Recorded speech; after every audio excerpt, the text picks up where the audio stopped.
உங்களால் நரகத்தில் வேக முடியாதுன்னு சொல்கிறது தான் நாம. இது புரிஞ்சிக்காத மக்கள் என்ன பண்ணுறாங்க, இதெல்லாம் பேசிகிட்டு இருக்காங்க. கிடையாது, கற்பனை மீறுவதாகவும் கற்பனையை கை கொண்டு வரல மோட்சமா. அவர் சொன்னார், நீ ஒரு போகும்போது சாவு துக்க வீட்டுக்கு, நீ விருந்து வீட்டுக்கு போகிறத துக்க வீட்டுக்கு போ, அவருடைய முடிவை நீ தெரிஞ்சுக்கலாம், மோட்சம் போனாலும் நரகம் போனாலும். இப்போ பாருங்கள், நரகத்துக்கு போகிறவங்க பயந்து நடுங்கி அலண்டு உயிரை விடுவாங்க. ஏன்னா எமன் வந்து பிடிக்கும்.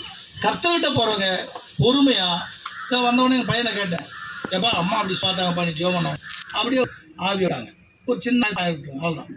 இப்படி தாம்மா அம்மா மறிச்சாங்க அப்படின்னு சொன்னாங்க. அப்போ கற்றுக்கிட்ட போயிட்டாங்க.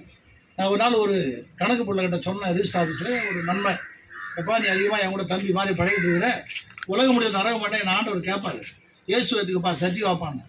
எங்கள் அப்பா பாரு இயேசுவத்துக்குன்னாருப்பா, அவர் டெட்னா என்ற ஒரு ஊரை உருவாக்கி அதுக்கு பேர் வச்சவர், எங்கள் ஆயத்தாத்தா ஊரை உருவாங்க, எங்கள் அப்பா பேர் வச்சவர் டெட்னா